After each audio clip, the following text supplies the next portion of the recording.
सभी प्यारे साथियों को नमस्कार। कैसे हैं आप सभी? आशा करते हैं आप सभी स्वस्थ मस्त जबरदस्त होंगे और आप सभी को प्यारे बच्चों अपनी तैयारी को अब अच्छे से शुरू करना होगा। तो जिनका भी टारगेट यूपी टेट 2026 है उन सभी के लिए TWA ने स्टार्ट किया है प्रखर बैच 2.0। इससे पहले हम प्रखर 1.0 मतलब प्रखर 1 आया था, वो आपका लाइव चल रहा है और जो बच्चे नए सिरे से पढ़ना चाहते हैं उनके लिए 0 से 90 दिन में आपकी पूरी तैयारी कराने के लिए प्रखर बैच प्यारे बच्चों लाया गया है। ठीक है भाई, तो आज हम पर्यावरण का डेमो 1 देखेंगे कि कहाँ से इसमें चीज़ें आती हैं। तो प्यारे बच्चों ये लेवल 1 में पूछा जाता है एनवायरमेंट केवल। लेवल 2 में आपके SST वाले बच्चों के 1-2 प्रश्न बनते हैं, बहुत ज़्यादा नहीं आता। तो लेवल 2 वाले इसे स्किप ही करने का प्रयास करें। लेवल 1 वाले बच्चे जुड़ेंगे। पर्यावरण का डेमो 1 है। आज हम पढ़ेंगे पर्यावरण का परिचय, मतलब पर्यावरण के बारे में जानेंगे पर्यावरण है क्या। क्योंकि कोई भी चीज़ जब हम शुरू करते हैं ना, विषय होता है कोई भी, तो उसे बेसिक से शुरुआत से ही पढ़ना जरूरी होता है। बिल्कुल झूले झूले प्रतिभा चौहान जी, सभी का बहुत बहुत स्वागत है। आप मुझसे पहले भी पढ़े होंगे यूपी टेट में, सुपर टेट में या कहीं भी, तो आपको पता होगा कि मैं पर्यावरण पढ़ाता हूं और पर्यावरण को अच्छे से समझेंगे और एक अच्छा स्कोर आप करें, इस चीज़ का भरोसा आप मुझ पर कर सकते हैं। अपने अनुभव के अनुसार मैं आपको वही चीज़ें पढ़ाऊंगा जो एग्जाम ओरिएंटेड होंगी। तो जो बच्चे प्रखर बैच में जुड़ना चाहते हैं, इसकी 3 दिन डेमो क्लासेस चल रही हैं, आज पहला दिन है। तो प्रखर बैच लेवल 1 लेवल 2 दोनों का प्यारे बच्चों आपका 559 का मिल जाएगा। इसके लिए कूपन कोड लगाना होगा TET20। तो TET20 कूपन कोड के साथ आप इस बैच में खुद को इनरोल कर सकते हैं। ऐसे ही अगर लेवल 1 का ज्वाइन करना चाहते हैं तो लेवल 1 का जो है बेटा आपका 479 का आपको मिल जाएगा। लेवल 2 लेना चाहते हैं वो भी 479 का होगा। ऑफिस का नंबर है हमारे 9711449696। इस नंबर पे आप कोई भी जानकारी बैच के बारे में ले सकते हैं। ठीक है जी, बाकी एक एक बात आपके समझ में आए ऐसा मेरा प्रयास रहेगा और एकदम बेसिक लेवल से हम चीज़ों को लेकर चलेंगे। हाँ जी, बीएड किया है मैंने, लेवल 2 का बैच लीजिए, मुझे पता ना था बीएड प्राइमरी के लिए अवेलेबल होगा, अब क्या करूं? बेटा ऑफिस में बात कर लो। अगर किसी को बैच अगर अपना मतलब दूसरे में शिफ्ट कराना है, गलती से ले लिया है, तो यहाँ ऑफिस में समाधान आपका मिल जाएगा। ठीक है, हाँ बीएड वाले भी लेवल 1 दे सकते हैं। तो अगर आपका मन लेवल 1 देने का है तो बीएड वालों के लिए भी एक क्लास है, क्योंकि यूपी सरकार ने कहा है कि अगर बीएड वालों को प्राइमरी में एलिजिबल माना जाता है तो उन्हें 6 महीने का एक ब्रिज कोर्स करा के चीजें बेहतर बनाई जाएंगी। कोई दिक्कत बताएं? ये हमारे ऑफिस का नंबर है, आप यहां कॉल करके, बाकी ये आपकी डेमो क्लासेस होंगी। जैसे 3 दिन डेमो रखे हैं। आज पहले आपने गार्गी मैम का CDP का डेमो देखा होगा सुबह में प्यारे बच्चों 10 AM पर। फिर आपका ये 1 बजे से पर्यावरण का है मेरे द्वारा, फिर शाम को 6 बजे से शीतल मैम संस्कृत का डेमो देंगी। ये डेमो का समय है केवल। ऐसे ही कल CDP EVS और मैथ्स का डेमो होगा ज्ञानेंद्र सर द्वारा। फिर 3 तारीख को हिंदी शीतल मैम के द्वारा, बायोलॉजी ऋतु मैम के द्वारा और हिस्ट्री विपिन सर के द्वारा ये वाला डेमो रहेगा। ठीक है भाई, तो ये डेमो है। बाकी ये एप्लीकेशन का टाइम टेबल है, ये आपके ऐप में भी प्यारे बच्चों टाइम टेबल वाले फोल्डर में डाला हुआ है। लेवल 1 वाले बच्चों की ये क्लासेस चलेंगी। मैं एप्लीकेशन पर 12 बजे पढ़ाया करूंगा आपको। और ये प्यारे बच्चों आपका साइंस वाले बच्चों का लेवल 2 का टाइम टेबल रहेगा और ये आपका जो है SST वाले बच्चों का लेवल 2 का समय रहेगा। ठीक है भाई, अब देखो थोड़ा सा बात करते हैं कि हमारे सिलेबस में क्या पूछा जाता है। हम बिल्कुल भर सकते हैं, बीएड वाले दोनों पेपर दे सकते हैं, लेवल 1 भी और लेवल 2 भी। ठीक है, तो अगर मैं बात करूं बेटा पर्यावरण लेवल 1 में आता है और इसके 30 क्वेश्चन आते हैं। और आप जानते हैं कि 30 क्वेश्चन मतलब 30 मार्क्स, 30 नंबर। लेकिन यहां पर थोड़ा सा मैं बात करूं आपसे, जो CTET का सिलेबस आपने पढ़ा है पर्यावरण का, CTET वाला तो आप मान के चलो कि आपका प्यारे बच्चों 10% ही सिलेबस मैच करता होगा पर्यावरण में, बाकी विषयों में कर जाए तो CTET वाला केवल 10% ही मैच करेगा। बाकी सारी चीजें आपको बिल्कुल नई पढ़नी पड़ेंगी। CTET से भी ज्यादा सिलेबस है पर्यावरण का मैं कहूं, लेकिन कठिन नहीं है। ठीक है भाई, हमने बहुत प्रेम के साथ बच्चों को पहले भी यूपी टेट में पढ़ाया है, तो वहां भी अच्छा स्कोर दिलाया, CTET में पढ़ाया वहां भी दिलाया। तो आप ये भरोसा कर सकते हैं कि गुरुजी जो कराएंगे, गुरुजी अपने पढ़ाई गई चीजों में से आपको एग्जाम में क्वेश्चंस अपनी क्लास से दिखाएंगे, और वो आप 27-28 क्वेश्चन आपको कंटेंट से मिलेंगे। इतना बेहतरीन हम पढ़ाने का प्रयास आपको करेंगे। ठीक है भाई, तो बातें समझ आ रही हैं। अब अगर मैं बात करूं यहां आपसे कि क्या चीजें आती हैं, तो एक नजर आज मार लेते हैं थोड़ा सा।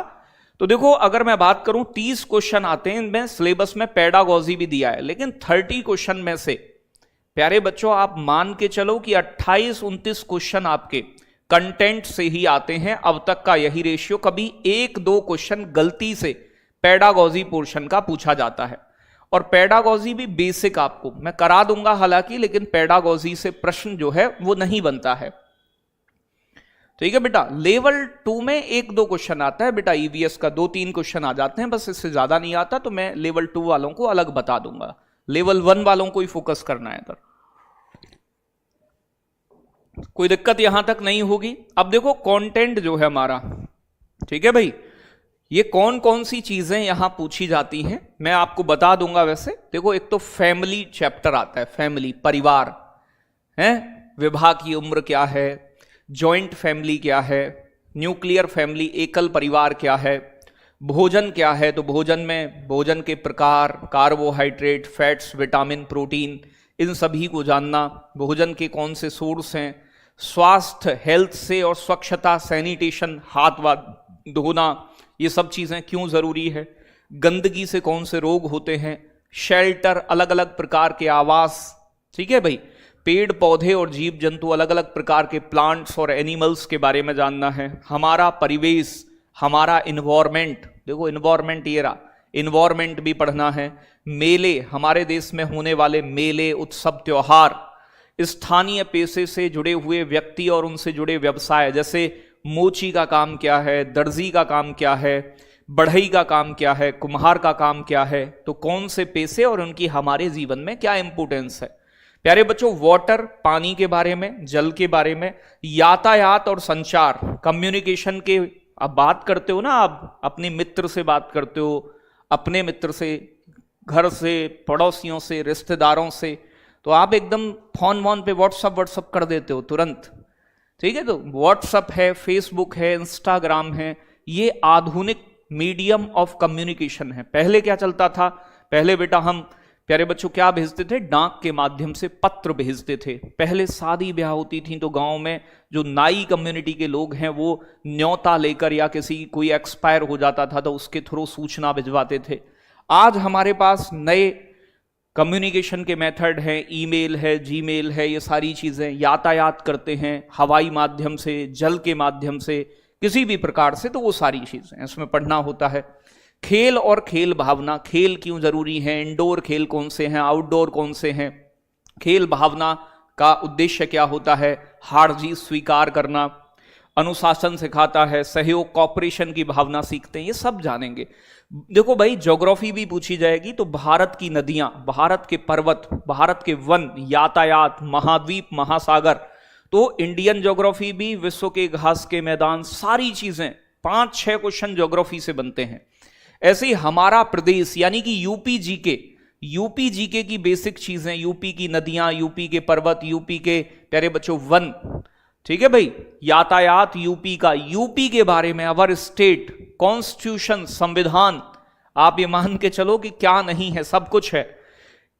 शासन व्यवस्था, स्थानीय स्वशासन, लोकल गवर्नेंस, ग्राम पंचायत, नगर पंचायत, जिला पंचायत, नगर पालिका, नगर निगम, जिला प्रशासन, प्रदेश की शासन व्यवस्था, तो उत्तर प्रदेश में मुख्यमंत्री, कार्यपालिका, न्यायपालिका, व्यवस्थापिका, कार्यपालिका, तो यूपी जीके का भी आप मान के चलो कि 5-6 प्रश्न कम से कम यूपी जीके से आपके बनते ही बनते हैं।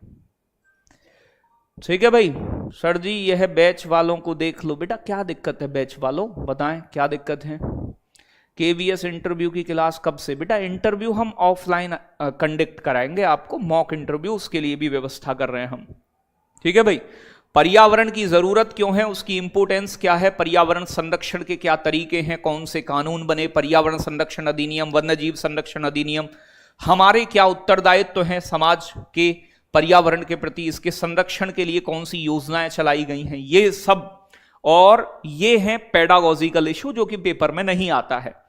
तो ये पेडागॉजिकल इशू में पर्यावरण अध्ययन की आवश्यकता, अवधारणा, व्याप्ति, पर्यावरण अध्ययन का महत्व, इंटीग्रेटेड पर्यावरण क्या है, पर्यावरण अध्ययन और पर्यावरणीय शिक्षा क्या है, अधिगम के सिद्धांत क्या है, इनके बारे में बहुत बेसिक 4-5 क्लास में जितना जरूरी होगा मैं बता दूंगा, क्योंकि यहां से प्रश्न बेटा नहीं आता है। ठीक है, तो ये एक्टिविटीज हैं, प्रयोग क्या है, चर्चा क्या है, ये आप मतलब सीडीपी के अंदर भी आप यही सारी चीजें पढ़ेंगे। तो यहां पेडागॉजी का कोई विशेष रोल देखने को नहीं मिलता है।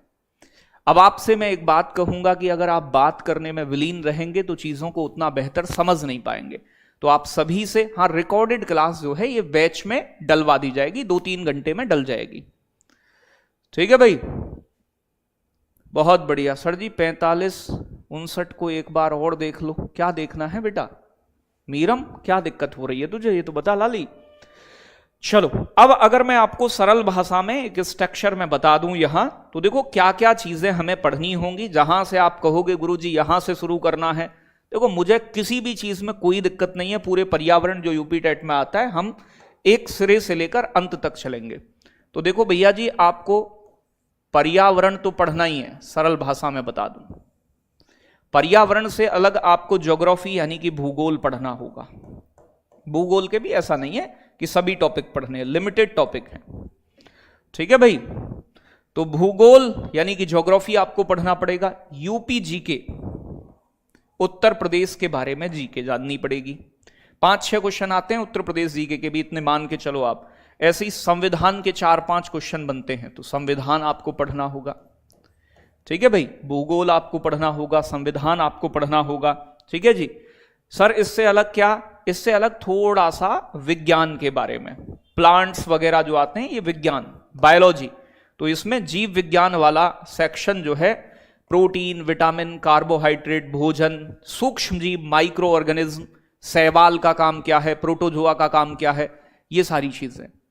हाँ बेटा, 3 दिन डेमो होंगे, 3 दिन आपको डिस्काउंट मिल जाएगा। इस क्लास की PDF target with Ankit application में जिन भी बच्चों ने बैच ले रखा है उन सभी बच्चों को ये मिलने वाला है।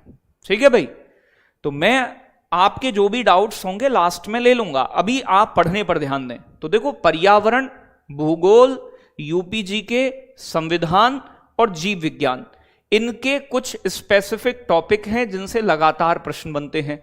ये सिलेबस हमें 30 क्वेश्चन देगा। समझ गए आप? सरल भाषा में ये सारी चीजें आपको जाननी है।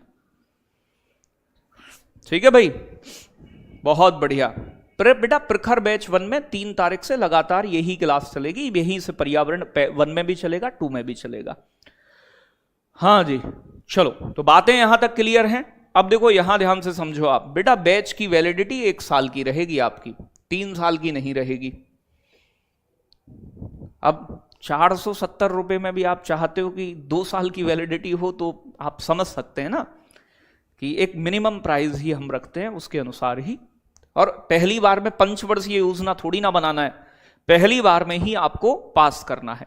तो हम पर्यावरण से ही शुरुआत करते हैं, बाकी ज्योग्राफी बहुत शॉर्ट है, यूपी जीके के भी मतलब 1 हफ्ते की क्लास होंगी आपकी मैक्सिमम, संविधान भी 8-10 क्लास होंगी। तो ये सब चीजें हमें लेकर चलना होगा। तो अब हम जो है चीजों को थोड़ा सा शुरू करते हैं बेटा। ठीक है, जैसे अगर मैं बात करूं पर्यावरण के परिचय की, इंट्रोडक्शन की, तो देखो पर्यावरण एक तो हिंदी के शब्द से मिलके बना है। आप बहुत अच्छे से जानते हैं कि आखिर व्हाट इज एनवायरमेंट। और देखो कभी भी शुरुआत हो तो मैं बिल्कुल बेसिक से करके चलता हूं, और फिर चाहे बेशक आप कितने भी हाई लेवल तक ले चलो चीजों को, वो हमारे पास सब चीज है।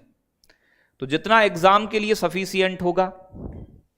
तो पर्यावरण जो शब्द है साफ नहीं लिखा गया है। ठीक है भाई, हिंदी वाला जो पर्यावरण है, तो इन्वायरमेंट को हम हिंदी में पर्यावरण कहते हैं।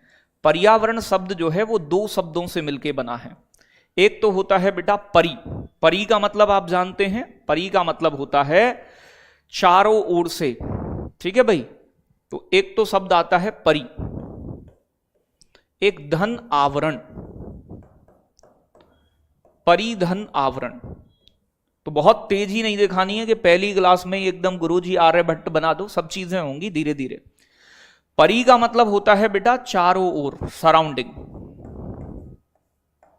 ठीक है भाई, चारों ओर, और आवरण का मतलब होता है घेरना या फिर घेरे हुए। ठीक है भाई, घेरना या फिर घेरे हुए। तो मतलब किसको चारों ओर से घेरे हुए?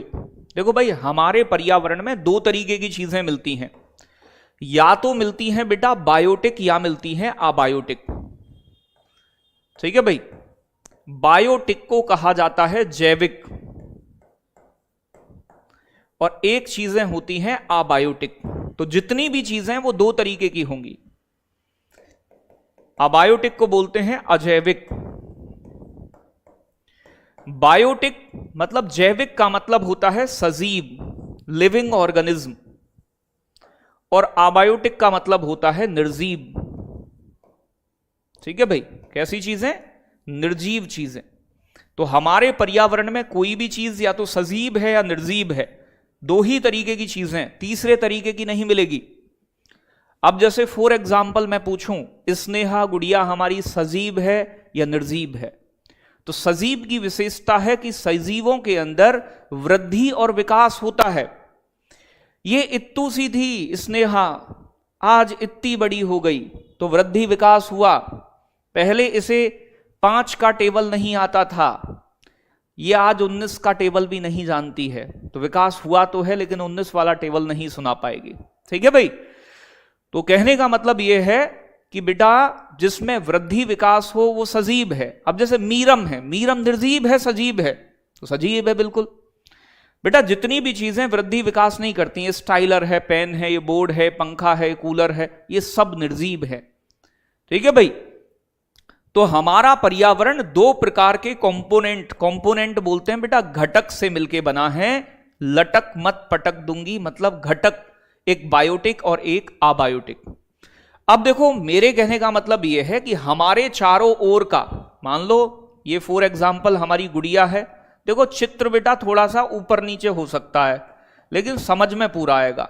ये हमारी गुड़िया है मीरम, ये मीरम के बाल हैं, कैसी क्यूट सी लग रही है ना। मीरम की ये टांग है बेटा, लंबी लंबी सी, बहुत बढ़िया, खुश हुई मीरम। मीरम सजीव है। अब मीरम के चारों ओर प्यारे बच्चों बहुत सारे पौधे हैं। मीरम के चारों ओर बेटा हवा है, हवा निर्जीव है। मीरम के चारों ओर प्रकाश है।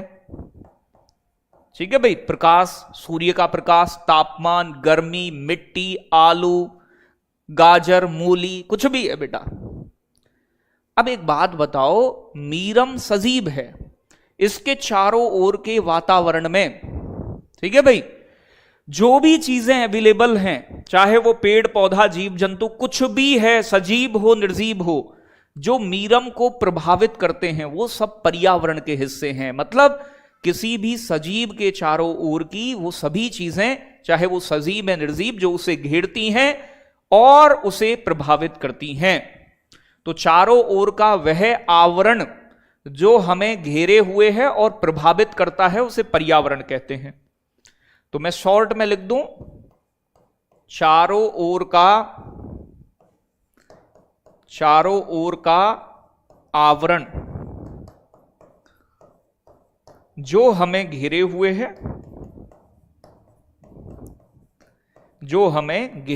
है, और प्रभावित करता है, हम पर अपना प्रभाव डालता है। ठीक है भाई, प्रभावित करता है। तो कहीं ना कहीं, अब एक बात बताओ, जैसे ही थोड़ा सा तापमान बढ़ जाए, ठीक है भाई, तुरंत हमें गर्मी लगन लगे, मम्मी कहे वो चिपक रहा है मेरे से, बाहर को भग जा, कहती है ना, पसीना पसीना हो रहे हैं, एक दूर के जा, लाइट वैसे नहीं आ रही है, तो गर्मी भी प्रभावित कर रही है। ठंड ज्यादा पड़ जाए, कंबल में बढ़ जाते हो, ठंड भी प्रभावित कर रही है। बारिश ज्यादा हो जाए वो भी प्रभावित करती है, तेज हवा चल जाए वो भी प्रभावित करती है। ठीक है भाई, सर मैं 2 दिन से डेली कॉल कर रही हूं बट आंसर नहीं दिया जा रहा। लाली किस चीज के लिए कर रही है, हमसे पूछ एक बार, हम आंसर देंगे तेरा। कोई दिक्कत परेशानी है तो बिल्कुल बता सकती हो, ठीक है। तो जो भी हो पाएगा तो हम बिल्कुल बताएंगे। अंजलि क्या कह रही है एक बार देखना सचिन भाई। देखो अब बीच में अगर मैं पढ़ाते समय ज्यादा बात करूंगा, सर मेरा सीटेट क्लियर नहीं हुआ है तो मैं यूपी टेट का फॉर्म अप्लाई कर सकती हूँ, बिल्कुल कर सकती हो बेटा, कोई सा तो क्लियर हो। अगर यूपी में सुपर टेट आएगा तो फिर भरना। देखो एक चीज मैं आपको यहां बता रहा हूं, हमारे सीटेट के बैच में भी आपने देखा होगा 135, 137, 128, 130 वाले एक आध नहीं कई 100 बच्चे हैं, और हमने फोटो भी डाले हैं उनके। तो देखो बैच आप चाहे यूपी टेट का लो या सी टेट का लो, मुद्दा बैच नहीं होता। बैच में इसी बैच से पढ़ के 137, 140 नंबर भी आएंगे, लेकिन इसी बैच से पढ़ के बच्चे फेल भी हो जाएंगे। तो मतलब डिपेंड क्या करता है? डिपेंड ये करता है कि जो चीजें तुम्हें पढ़ाई जा रही हैं, क्या तुम उन्हें कंटिन्यूअस देख रहे हो, उन्हें पढ़ रहे हो या नहीं पढ़ रहे हो। केवल बैच लेकर आपने छोड़ दिया और चीजें नहीं पढ़ी तो उस चीज का कोई अर्थ नहीं बचता, यूपी टेट में भी फेल हो जाओगे। इसीलिए रेगुलर शुरुआत से जो भी क्लासेस चलें आपकी, उन सभी क्लासेस को प्यारे बच्चों कंटिन्यू देखिएगा, ठीक है। बाकी गारंटी हमारी है इस चीज की कि आपको फेल नहीं होने देंगे कहीं से, ठीक है भाई। हाँ, कूपन कोड के लिए मैंने बताया है, टेट 20 कूपन कोड लगाओगे 20% का डिस्काउंट मिल जाएगा। पेड बैच में नोट्स मिलेगा, मैंने आपको वीडियो बना के बताया था, ठीक है। बैच शुरू होने तो डल जाएंगे बैच के अंदर आपके। और बताएं, और कोई दिक्कत परेशानी हो? ये वाली बात समझ में आई कि हमारे चारों ओर का वह आवरण जो हमें घेरे हुए है, हमें प्रभावित करता है, वो सभी पर्यावरण है। पर्यावरण दो प्रकार के कंपोनेंट से मिलकर बना है। या तो पर्यावरण के अंदर कोई चीज सजीव हो सकती है, ठीक है भाई, या कोई चीज निर्जीव हो सकती है। दो ही तरीके की चीजें होंगी, तीसरे तरीके की चीज नहीं मिलती कोई। अब देखो प्यारे बच्चों, अब बात आता है अंग्रेजी वाला, ठीक है भाई।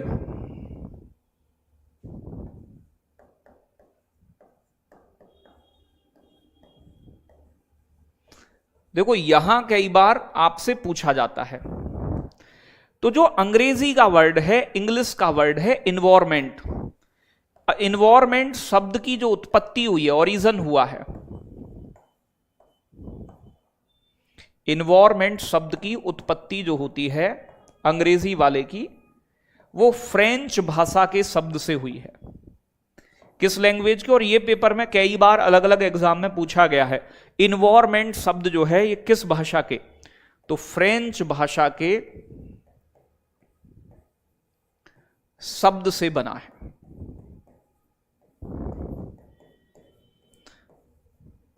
तो इन्वायरमेंट शब्द, environment word derived from French language, और उस वर्ड का नाम है इन्वार्नर।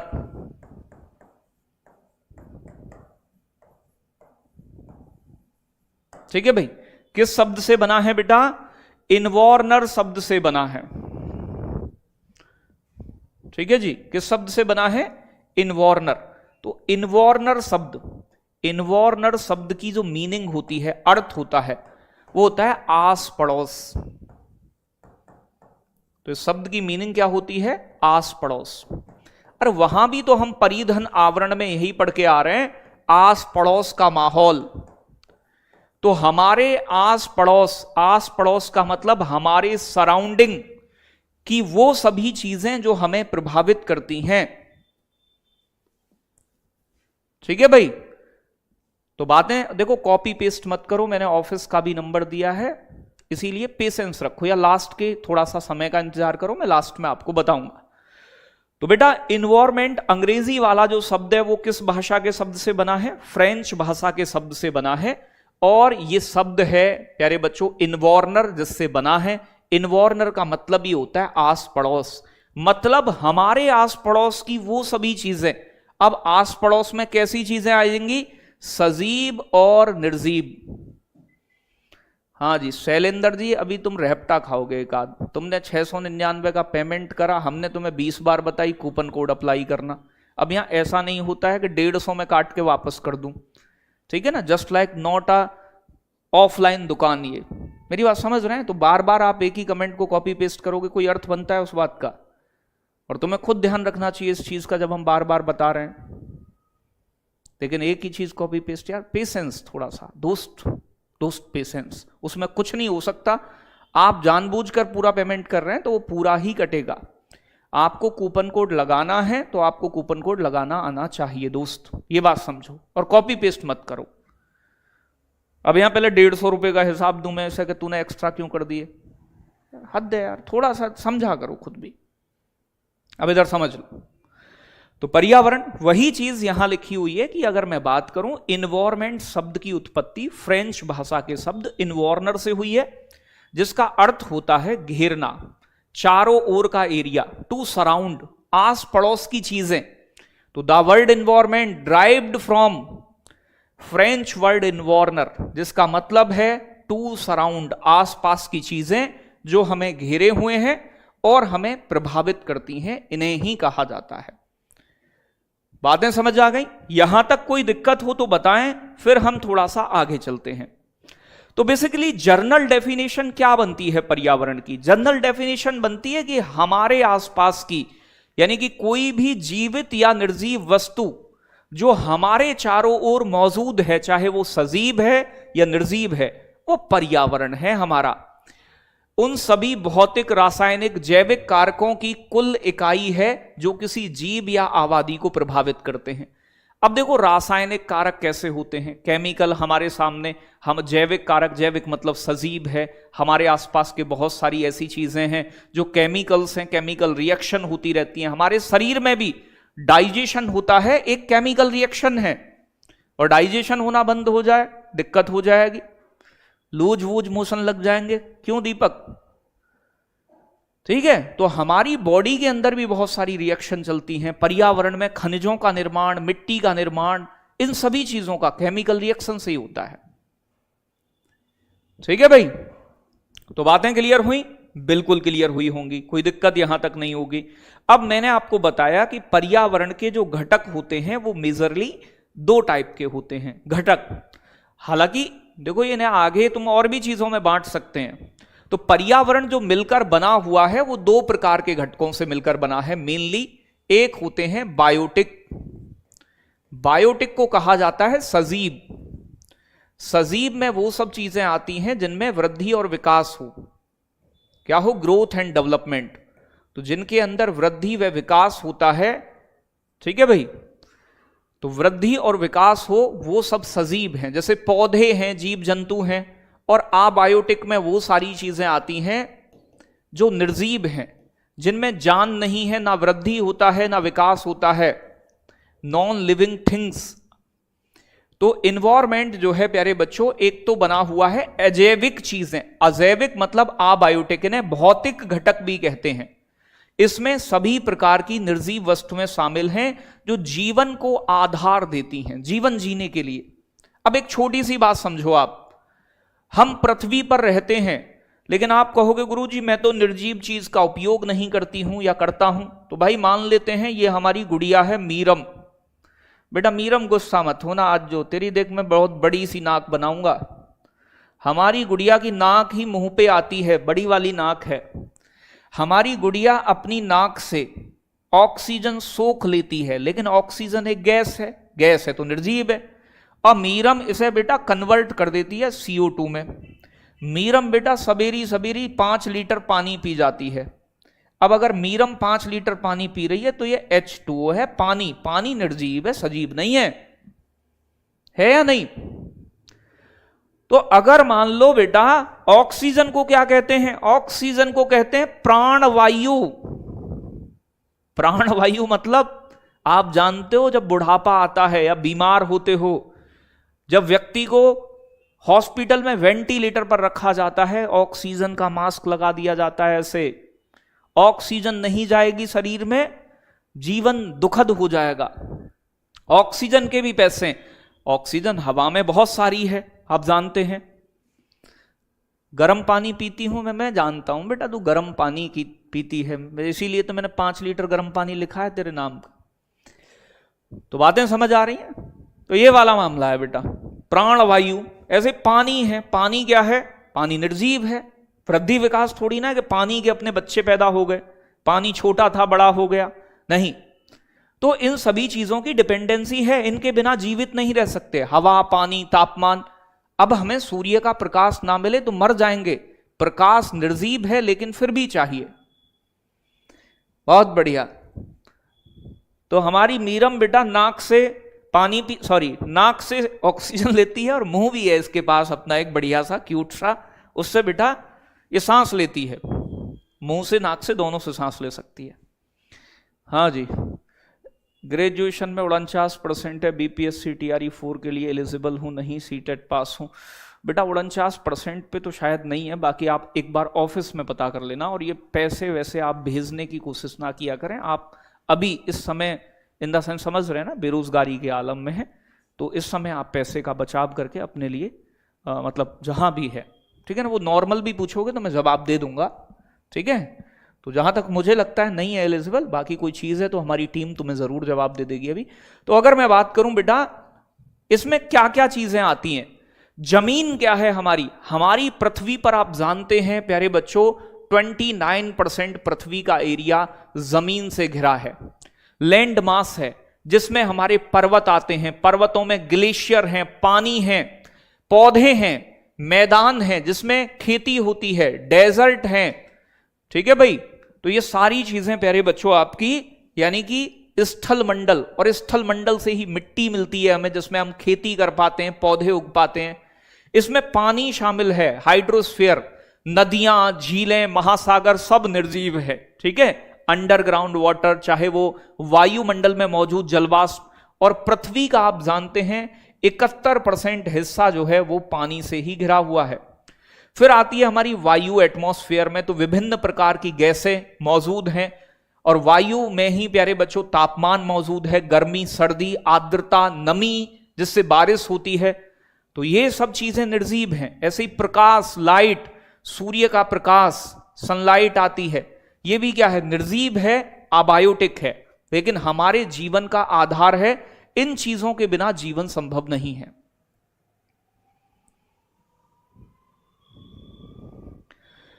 कोई दिक्कत बेटा, ये सारी चीजें निर्जीव हैं।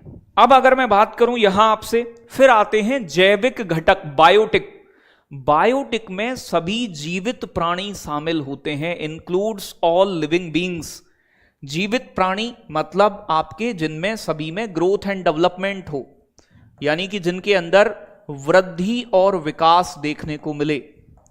जो जिनके अंदर वृद्धि और विकास हो वो सब चीजें क्या होती हैं आपकी बेटा, वो लिविंग ऑर्गेनिज्म है। जैसे फॉर एग्जांपल सभी प्रकार के प्लांट्स हो गए, प्लांट्स, ठीक है भाई। तो सभी प्रकार के प्लांट्स जिन्हें हम उत्पादक भी कहते हैं। आपने इत्तू सा पौधा लगाया, एक छोटा सा बीज डाला, तो बीज जो अपना भोजन स्वयं बना पाते हैं पौधे, इसीलिए ये खुद वृद्धि विकास भी करते हैं। तो ये क्या है प्यारे बच्चों, यानी कि जितने भी ग्रीन प्लांट्स होते हैं वो सभी प्रोड्यूसर, ये सभी जैविक हैं, सजीव हैं।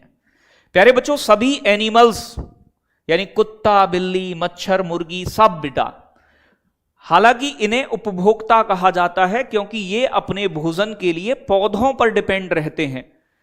इनमें भी अलग अलग तरीके के होते हैं, प्राथमिक उपभोक्ता, द्वितीयक उपभोक्ता, तृतीयक उपभोक्ता, वो मैं पढ़ाऊंगा सब। तो सभी प्रकार के एनिमल्स, फॉर एग्जाम्पल मीरम है हमारी प्यारे बच्चों, पूर्णम है, पूर्णम नाम है क्या है, लक्ष्य है हमारा भाई, ठीक है। तो ये सब जो है भोजन के लिए हम डायरेक्ट या इनडायरेक्ट दूसरों पर डिपेंड करते हैं, या तो दूसरे जानवरों पर। अगर आप नॉनवेज खाते हैं, मुर्गी खा रहे हैं, बकरी खा रहे हैं, भैंस खा रहे हैं, या कोई और जानवर जैसे चाइना में केकड़े पेंकड़े कुछ भी खा लेते हैं, सांप वाप, तो मतलब डिपेंडेंसी कहीं ना प्लांट से अलग जा रही है आपकी, तब भी उसी सिचुएशन में भी। ऐसे ही माइक्रो ऑर्गेनिज्म मतलब होते हैं छोटे मोटे कीड़े मकोड़े जो पाए जाते हैं, जिन्हें हम डीकंपोजर कहते हैं, अपघटक कहते हैं। जैसे फॉर एग्जाम्पल के तौर पर जीवाणु, बैक्टीरिया। तो जीवाणु जो होता है तो सजीव, कवक है तो सजीव, लेकिन ये प्यारे बच्चों सड़ी गली चीजों को, जब पेड़ पौधे जीव जंतु मर जाते हैं उनसे अपना भोजन प्राप्त करते हैं, इन्हें डीकंपोजर कहते हैं, ठीक है भाई। एक चीज और ध्यान रखिएगा, कभी भी अगर विषाणु आ जाए, वायरस, ठीक है भाई, वायरस जो है प्यारे बच्चों, वायरस क्या डीकंपोजर है, बताएं जल्दी से एक बार। देखो छोटी छोटी सी चीजें मैं आपसे पूछता भी रहूंगा। आई एम पूनम सर जी, अरे वाह मेरी गुड़िया पूनम, मैंने आपसे एक छोटी सी बात पूछी है, क्या वायरस, विषाणु सजीव है या फिर नहीं है, बताएं। डीकंपोजर में रखते हैं या नहीं?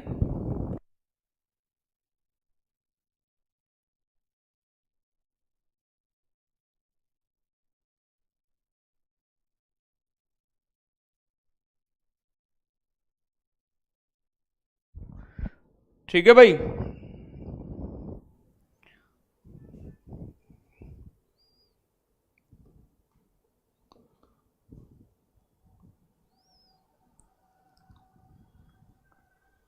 बहुत बढ़िया। नहीं, क्यों नहीं है? देखो, निर्जीव वायरस, हालांकि मैं प्रोटोजोआ, वायरस, कवक, इनके बारे में बायोलॉजी जब पढ़ाऊंगा थोड़ा थोड़ा बताऊंगा, काम की बातें। एक कोष की है, दो कोष की है, यहां से प्रश्न आता है। वायरस जो है बेटा, ये सजीव और निर्जीव के बीच की कड़ी माना जाता है। ठीक है भाई, मैं कंफ्यूज कर दूंगा तुम्हें, टेंशन ना लें थोड़ा सा कभी कभी। निर्जीव के बीच की कड़ी क्यों कहते हैं? क्योंकि अगर वायरस यहां है, इस बोर्ड पर चिपका हुआ है, जैसे कोरोना है, वायरस बहुत बड़ा नहीं हुआ, इसे माइक्रोस्कोप से ही देखा जा सकता है। बेटा यूट्यूब पर नहीं होगी, 3 दिन डेमो क्लास होगी यूट्यूब पर केवल। तो वायरस जो होता है बेटा, यहां पड़ा हुआ है, मुझे दिखेगा नहीं, निर्जीव है। वायरस को क्रिस्टल के रूप में कन्वर्ट या प्राप्त, क्रिस्टल का मतलब ठोस के रूप में प्राप्त किया जा सकता है। बाहर है तो वो निर्जीव है। सजीव तब है जब ये किसी होस्ट यानी कि किसी सजीव के शरीर में घुस जाए तो ये अपनी वृद्धि विकास कर लेता है, ग्रोथ कर लेता है। इसीलिए वायरस को बाहर पड़ा हुआ है निर्जीव, शरीर के अंदर है सजीव। निर्जीव और सजीव के बीच की कड़ी माना जाता है। ठीक है भाई। इसी प्रकार से अगर मैं बात करूं युगलीना, युगलीना को पादप और जंतु के बीच की कड़ी मानते हैं। युगलीना की विशेषता क्या है? युगलीना वैसे जब प्रकाश होता है तो वो भोजन बना सकता है, लेकिन रात के समय युगलीना आदि मानव हो जाता है। ऐसे मानो कि मीरम दिन में भोजन बना रही है, स्वयं क्लोरोफिल है मीरम के अंदर। रात के समय मीरम एकदम ऐसा मानो कि जो होती है ना बेटा मंजुलिका, मंजुलिका बन जाती है और फिर ये तलाश करती है अपने शिकार की। तो ये काम करता है युगलीना। बातें समझ में आ रही हैं? तो ये बात याद रखनी है, एक एक चीज होंगी। हाँ जी, बहुत बढ़िया। तो बातें समझ आ रही हैं, इसमें कोई दिक्कत परेशानी हो तो बिल्कुल पूछ सकते हैं। वायरस, सजीव। अच्छा, एक छोटा सा प्रश्न मेरा आपसे एक और है। क्वेश्चन है, बीज, बीज तो जानते हैं ना, सीड्स, सजीव है या निर्जीव? अरे बीज तो देखा है जीवन में, बीज के बिना कुछ नहीं है। ठीक है, बताओ जल्दी से, बीज देखे हैं आपने? मेरे सभी क्यूट क्यूट बाल को जवाब सही सही से दो। थोड़ा बहुत तुमसे पूछूंगा, थोड़ा बहुत मैं भी बताऊंगा, जीवन में जब भी चीजें क्लियर होंगी। तो बताएं, मंजुलिका, लाली, तो बीज सजीव हैं या निर्जीव हैं? दोनों में से एक बताना है। मैंने तो 4 ऑप्शन भी नहीं दिए। क्या हो सकता है सही जवाब? बहुत बढ़िया, बीज सजीव क्यों हैं? क्योंकि बीज जो है प्यारे बच्चों, हवा, पानी, मिट्टी की मदद से उनके अंदर वो खुद को अनुकूलन में लाकर, ठीक है, अपने अंदर वृद्धि विकास कर सकते हैं। बीज के अंदर कोशिकाएं होती हैं, वो एक पौधे को जन्म दे सकते हैं। इसीलिए बीज को सजीव की कैटेगरी में, एक बार सीटेट में प्रश्न पूछा गया था कि बीज क्या है, क्योंकि बीज की अपनी कोशिकाएं होती हैं, हवा पानी की सहायता से वो प्यारे बच्चों जर्मिनेशन, अंकुरण कर सकता है। ठीक है भाई, और अंकुरण की मदद से वो एक पौधे को जन्म दे सकता है। इसीलिए बीज को सजीव की कैटेगरी में रखा जाता है। ठीक है भाई, तो बातें समझ में आ रही हैं? इस कारण से बीज को सजीव माना जाता है। देखो, एक पर्यावरण के जैविक अजैविक घटक तो देखे आपने, एक होते हैं पर्यावरण के प्यारे बच्चों मानव निर्मित घटक, या जिन्हें कल्चरल, सांस्कृतिक घटक भी कहते हैं, या जो मनुष्य ने बनाए हैं। होते ये निर्जीव ही हैं। ठीक है भाई, होते कैसे हैं ये? होते तो ये निर्जीव ही हैं, लेकिन इनका निर्माण मनुष्य द्वारा किया गया है। इसीलिए इन घटकों को प्यारे बच्चों मैन मेड कंपोनेंट्स भी कहते हैं। अब जैसे फॉर एग्जाम्पल एक छोटी सी बात बताएं, जैसे हमारी गुड़िया है संध्या, तो संध्या मानव निर्मित है या संध्या प्राकृतिक है? बताएं गुड़िया, जल्दी से। मैंने आपसे एक छोटी सी बात पूछी है कि संध्या मानव निर्मित है या संध्या प्राकृतिक है, नेचुरल है? बताएं। बहुत बढ़िया। हाँ बेटा, मैं तेरा भावना सागर, तेरा कमेंट बेटा मैं पढ़ता हूं। तेरे कमेंट को मैंने अभी इसका स्क्रीनशॉट लेकर मैं अभी कल इसे मतलब एक बड़े से फ्रेम में लगवा कर रखूंगा। दीपक कह रहे हैं हम नेचुरल हैं, प्राकृतिक हैं, ईश्वर ने बनाया है। लेकिन हमने तो सुना है बेटा मम्मी पापा से फेस मिलता है, तो मम्मी पापा का कंट्रीब्यूशन रहा होगा, और मम्मी पापा का कंट्रीब्यूशन नहीं रहता तो कहां से आप है? मतलब भाई प्रेम के कारण ही तो जन्म होता है बच्चों का। बताएं। तो माता पिता, हमारे अंदर सेक्सुअल रिप्रोडक्शन है। अब ये थोड़ी ना है कि एकदम किसी की, जैसे गुलाब का पौधा है, कलम काट के लगा दी, कायिक जनन हो गया, ठीक है? तो मानव का योगदान रहा है, लेकिन है नेचुरली। तो मानव निर्मित का मतलब मम्मी पापा का वो हमारे अंदर, ह्यूमंस के अंदर जो रिप्रोडक्शन होता है, ठीक है, आप जानते हैं कि वो सेक्सुअल रिप्रोडक्शन है। हमें कायिक या असेक्सुअल नहीं होता, कुछ में एसेक्सुअल होता है। जैसे आप जानते हैं ना, मतलब फॉर एग्जाम्पल जो बडिंग द्वारा जो होता है मुकुलन, यीस्ट की कोशिका, एक कोशिका दूसरी कोशिका में फट जाती है, वो सब भी पढ़ाएंगे आपको। इंग्लिश मेथड्स पढ़ाया जाए प्लीज। बेटा ये कौन सा चाइनीज मेथड है या सारी चीजें अंग्रेजी में लिख रही हैं? कंपोनेंट्स, कल्चर, बताएं। और कौन सी भाषा? निर्जीव को नॉन लिविंग कहते हैं, सजीव को लिविंग कहते हैं। बेटा फिर मैं बहुत अंग्रेज बन जाता हूं, फिर तुम ये कहोगे इतने तगड़े अंग्रेज भी नहीं चाहिए। और भी बच्चे ना, सबको देखते हुए चलना होता है। आपके लिए कोई भी ऐसा एक शब्द नहीं होगा जिसमें दिक्कत होगी। हाँ बिल्कुल बेटा, आगे भी अगर 26 लाए हो तो आगे 28 लाओगे, मेहनत करोगे तो मानव निर्मित पर्यावरण जो मानव ने बनाया है, जैसे हमने घर बनाया है, इमारत बनाई है, ईंट बनाई, सड़कें बनाई, उद्योग लगाए, तो उद्योग भी पर्यावरण का हिस्सा है, निर्जीव हैं लेकिन मानव द्वारा बनाए गए। पर्वत मानव ने नहीं बनाए, वो प्रकृति ने बनाए हैं। मैदान है, पठार है, मिट्टी है, वो सब नेचुरल है लेकिन निर्जीव है।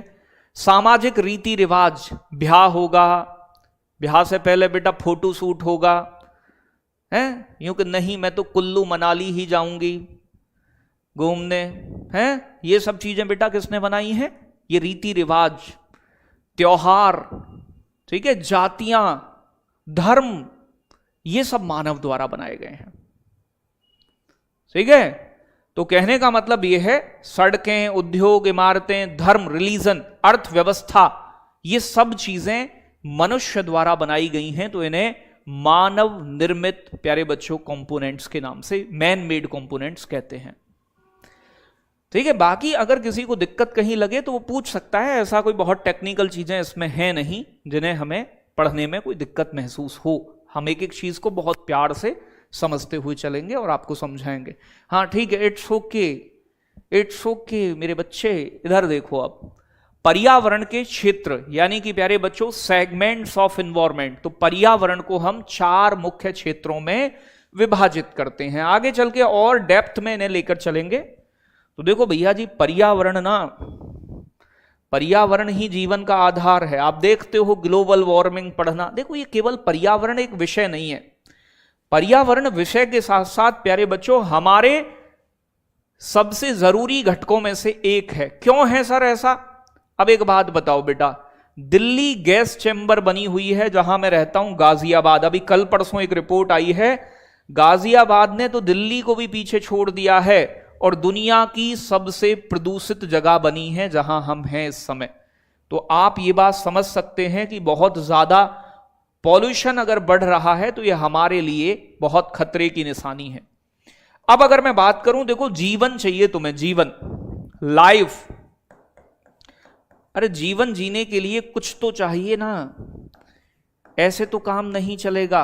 बाबू सिर्फ मुझे तुम चाहिए, तुम्हारे साथ मैं 2 रोटियों में जी लूंगी, हैं, हम घास खा लिया करेंगे, केवल पानी वानी की जरूरत नहीं है। लेकिन आजकल सरकारी नौकरी चाहिए होती है जीवन जीने के लिए, प्रेम चलाने के लिए, तो बेटा उसके लिए मेहनत, स्टेबिलिटी जीवन में, अच्छा कुछ उसके लिए मेहनत। तो जीवन कहां एग्जिस्ट करता है? पृथ्वी पर जीवन या किसी भी ग्रह पर जीवन वहीं होगा जहां पर पानी होगा, जल होगा, वाटर होगा। जल ही जीवन है, ऐसा सुना होगा आपने। 2 दिन पानी ना मिले, 1 दिन ही ना मिले तो पता चल जाएगी बेटा। ठीक है भाई। इसी प्रकार से वायु, वायु मतलब बेटा वायु में कई सारी गैसेस हैं, लेकिन मूल रूप से बिना ऑक्सीजन के टें बोल जाओगे। और ऐसा नहीं है कि केवल ऑक्सीजन ही जरूरत है, कार्बन डाइऑक्साइड भी जरूरी है। कार्बन डाइऑक्साइड ना हो तो पृथ्वी इतनी ठंडी हो जाएगी कि आप फिर भी नहीं रह पाओगे। ठीक है भाई, चलो। और प्यारे बच्चों, अगर मैं बात करूं आपसे, और चाहिए आपको स्थल। स्थल जानते हैं, जमीन। अब ये मत कहने लग जाना नहीं गुरुजी मैं अंतरिक्ष में समय बिता लूंगी। बेटा नहीं, अंतरिक्ष में नहीं जी सकते, क्योंकि जमीन से हमें मिट्टी मिलती है। मिट्टी में ही तो पौधे उगते हैं, मिट्टी नहीं होगे पौधे नहीं उगेंगे। मिट्टी में ही, चट्टानों में ही क्या होते हैं? खनिज होते हैं। कहते हैं ना, बहुत सारी फीमेल्स को हमारे यहां किसकी समस्या होती है? यानी कि प्यारे बच्चों, हीमोग्लोबिन लेवल कमजोर रहता है, लोहा नहीं मिलेगा। अब ऐसा नहीं है लोहे की पूरी सरिया खानी है या लोहे का पूरा एकदम बड़ा सा कुछ खाना है। लोहा प्लांट्स के अंदर, देखो मिट्टी के अंदर ही खनिज मौजूद होते हैं, इसी में पौधे उगते हैं, पौधों के पास ये मिनरल्स पहुंचते हैं। हम मनुष्य लोग पौधों का भक्षण करते हैं। जैसे नीरम है हमारी गुड़िया, ये खा गई कोई भी पौधा। जैसे अलग अलग सोर्स होते हैं ना, जैसे कहते हैं हरी सब्जियां, पालक वगैरह, या आयरन के सोर्स हैं, कैल्शियम है, सारी चीजें हमारी मिट्टी में मौजूद हैं, लगभग कहीं ज्यादा कहीं कम। तो प्यारे बच्चों, जहां ये तीनों चीज प्रेजेंट होंगी वहीं पर हमारा जीवन एग्जिस्ट करेगा। आप इन तीनों में से कोई भी एक चीज हटा दो, चाहे जमीन हटा दो, चाहे वायु हटा दो, चाहे पानी हटा दो, आपका जीवन नहीं है। तो लाइफ जिस स्थान पर एग्जिस्ट करती है उसी स्थान को कहा जाता है बायोस्फीयर। बायोस्फीयर, बायोस्फीयर बोलते हैं जैव मंडल। इसे कई जगह पर जीव मंडल भी, जहां जीव जंतु पाए जाएं, जीव मंडल भी कहा जाता है। तो जैव मंडल या जीव मंडल पृथ्वी का वो इलाका या किसी भी प्लानेट का वो इलाका, ठीक है भाई, जहां पर लाइफ एग्जिस्ट करती है, जीवन संभव होता है, उसे ही बायोस्फीयर कहते हैं। और देखो, एक तो हो गया आपका वायुमंडल, दूसरा हो गया जलमंडल, तीसरा हो गया स्थलमंडल, और चौथा हो गया बायोस्फीयर, जैव मंडल। अगर ये 3 चीज नहीं है तो पृथ्वी पर जीवन नहीं है, याद रखिएगा। तो अगर मैं बात करूं यहां आपसे, तो 4 मुख्य क्षेत्रों में विभाजित है पर्यावरण। एक होता है स्थल मंडल। स्थल मंडल में क्या है? पृथ्वी की ऊपरी ठोस परत या पपड़ी, जैसे दूध के ऊपर मलाई पड़ जाती है ना, तो जो हमारी पृथ्वी है वो अलग अलग 3 परतों में डिवाइडेड है। आगे चल के बताएंगे इसे डिटेल में, लेकिन अभी बेसिक्स को समझना है। मामला है क्या? पृथ्वी की हम मलाई जैसी पपड़ी पर रहते हैं, पृथ्वी के अंदर नहीं रहते हम। पृथ्वी अंदर केंद्र तक, सेंटर तक जाने के लिए, पृथ्वी गहरी है, 6371 किलोमीटर तक खुदाई करोगे तो जाकर आप पृथ्वी के केंद्र में पहुंचोगे। तो हम पृथ्वी के अंदर नहीं रहते, पृथ्वी की बाहरी सतह पर रहते हैं। पृथ्वी 3 भागों में डिवाइडेड रहती है। ठीक है भाई, कितने पार्ट में डिवाइडेड है? 3 भाग में। सबसे पतला भाग ही ऊपर वाला है, इसे भूपर्पटी या क्रस्ट कहा जाता है। क्रस्ट, हम इस क्रस्ट के ऊपर रहते हैं। क्रस्ट में मैं बात करूं तो जो जमीन है वो 29% है, बाकी का पृथ्वी की सतह पर पानी है। तो कितना है? 29%। बीच वाली परत जो होती है बेटा, इसे क्या कहते हैं? इसे मेंटल कहा जाता है। मेंटल जो है पृथ्वी के आयतन का 84% है, सबसे मोटी परत यही है। क्रस्ट केवल पृथ्वी के आयतन का 1% है। और अंदर वाली परत जो होती है वो होती है कोर, कोर जो है वो लगभग 15% आयतन रखती है।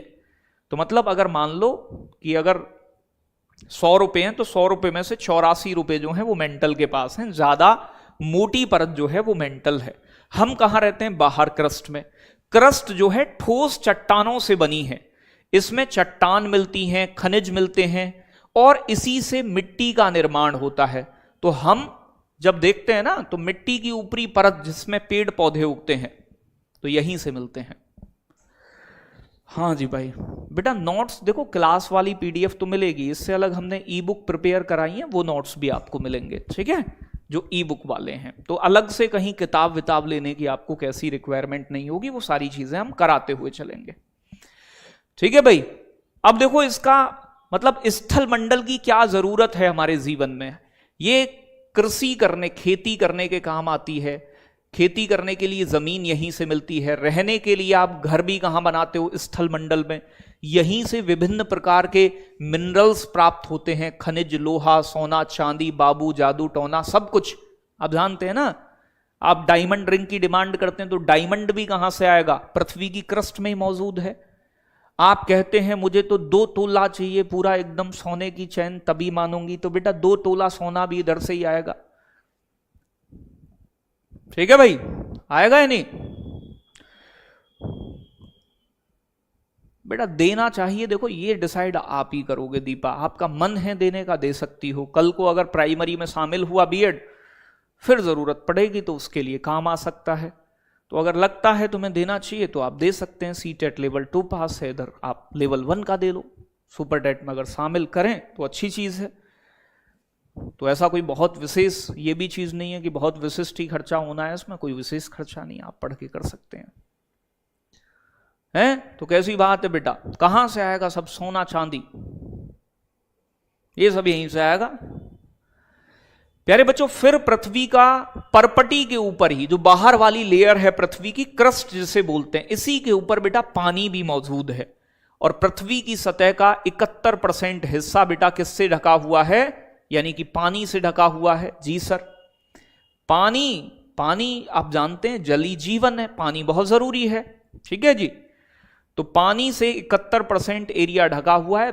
पानी पौधों के लिए, बारिश के लिए, हमारे लिए, हर चीज के लिए पानी चाहिए है। आटे के लिए, आटे में डाल के रोटी बनानी है तब भी पानी चाहिए। हर जगह पानी का यूज है। पानी अगर एक दिन ना मिले तो आप समझ सकते हैं घर के सारे काम, नहाने से लेकर, खाने से लेकर, धोने तक के रुक जाते हैं। है या नहीं है बेटा? चलो बहुत बढ़िया। मैं झुमका भी नहीं बन भाई, टेंशन मतलब झुमका बेटा, झुमके का इंतजाम कर। देख कैसे पता चल रही है कि एकदम कति सोने का 24 कैरेट का ही पहनना है, नकली भी पहन ले। मैं तुमने आज तक हम देखे हैं कभी कुछ पहनते हुए? ना तुम्हें हाथ में घड़ी मिलेगी, ना अंगूठी मिलेगी, सोने की ना चांदी की भी नहीं मिलेगी। तो मतलब जरूरी नहीं है कि तुम जीवन में सोना पहन के ही, तुम्हारे अंदर क्वालिटी होनी चाहिए। सोना चांदी हीरा मैटर नहीं करता है। तो दिखावे से बचकर आपके संस्कार, आपकी कामयाबी, आपके पास क्या है, तो दिखावा वो करते हैं जिनके पास ना हो। जिसके पास होता है वो क्यों दिखावा करेगा? तो इसलिए ऐसे बनो कि इन सब चीजों की जरूरत ही ना पड़े।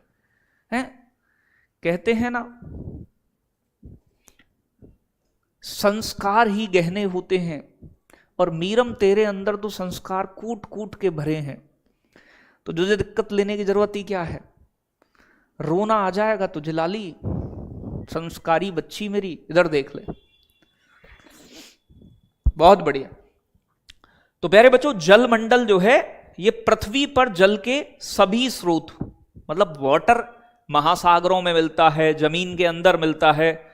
तो महासागर हुए, ज्यादातर पानी तो महासागर में मिलता है जो खारा है। झीलें हैं, नदियां हैं, अंडरग्राउंड वाटर है, ग्लेशियर हैं जो अंटार्कटिका में, ग्रीनलैंड में यहां पाए जाते हैं। तो पृथ्वी का लगभग 71% हिस्सा पानी से घिरा हुआ है। 71% पानी है। फिर भी पानी की इतनी किल्लत क्यों है? क्योंकि बेटा जो पानी है ना, उस पानी का एक बड़ा हिस्सा प्यारे बच्चों कैसा है? सॉल्ट वाटर है, खारा पानी है।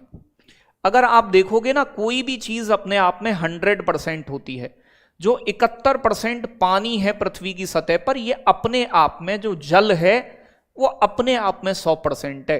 परसेंटेज में ये बात पढ़ोगे कि कोई भी चीज अपने आप में 100% होती है। ये तो सतह का 71% और पृथ्वी अपने आप में पानी 100%।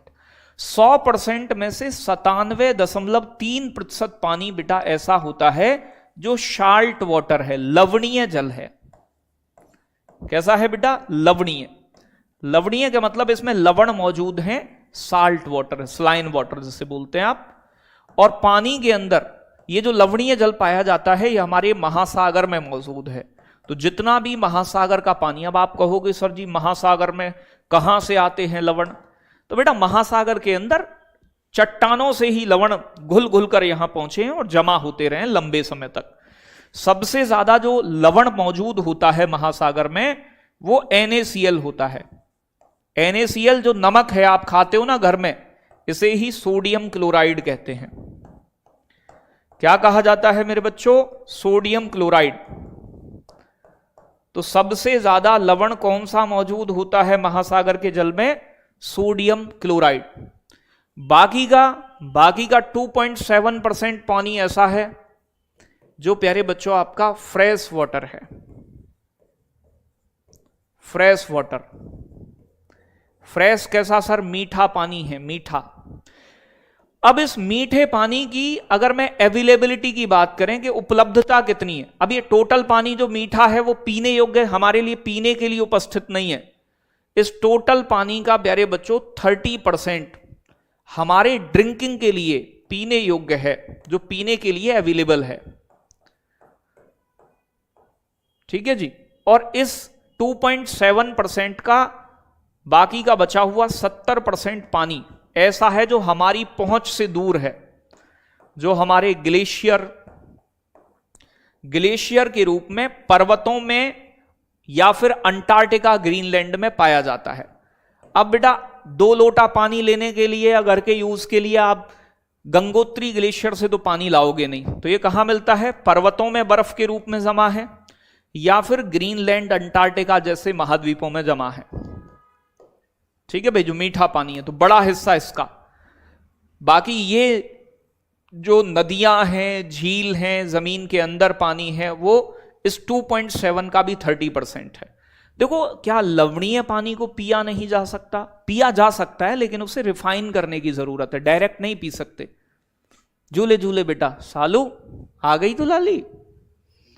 अब इधर देखो, ये जो 2.7% पानी है, इसका अगर ओवरऑल देखा जाए तो 1% मतलब टोटल 100% जो पानी है, 2.7 का नहीं, 2.7 का तो 30%, टोटल 100% पानी का ओवरऑल मात्र 1% ही पीने योग्य है।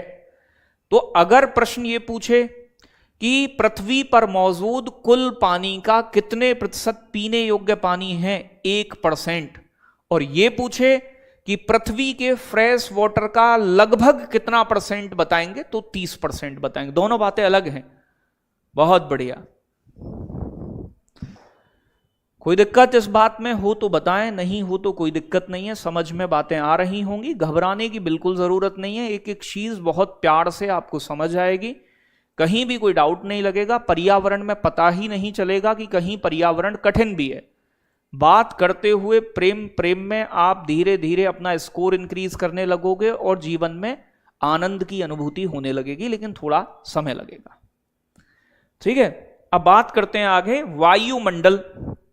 अब देखो भैया जी, जो वायुमंडल है, अब देखेंगे आप, ये हमारी पृथ्वी है, आपकी भी पृथ्वी यही है। ऐसा नहीं है कि आपकी कोई दूसरी वाली पृथ्वी है, आप इस पर नहीं रहते हैं, हम सब इसी पर रहते हैं। तो ये पृथ्वी है, हम पृथ्वी की सतह पर रहते हैं। पृथ्वी के अंदर अपना एक चुंबकीय गुण भी है, जैसे गुरुत्वाकर्षण बल कहते हैं। हमारी पृथ्वी के चारों ओर नेचर ने प्यारे बच्चों गैसों का पूरा एक ग्रुप बनाया है, मतलब गैसों से ढक दिया है। अब आप कहोगे गुरुजी हमारी पृथ्वी तो सूर्य की परिक्रमा भी करती है, तेज तेज टक्कर काटती है इधर उधर, ये वायुमंडल भागता क्यों नहीं है? देखो, हमारी पृथ्वी के चारों ओर गैसों का एक एनवलप मिलता है, गैसों का आवरण।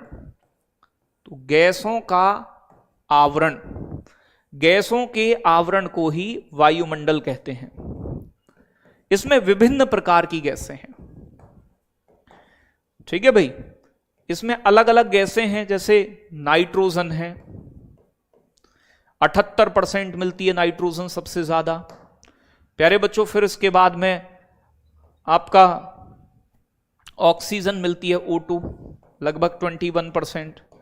फिर आपका आर्गन मिलती है 0.93%। फिर इसके बाद प्यारे बच्चों कार्बन डाइऑक्साइड मिलती है, और भी गैसें हैं विभिन्न प्रकार की, फिर उनकी मात्राएं और भी कम होती चली जाती हैं।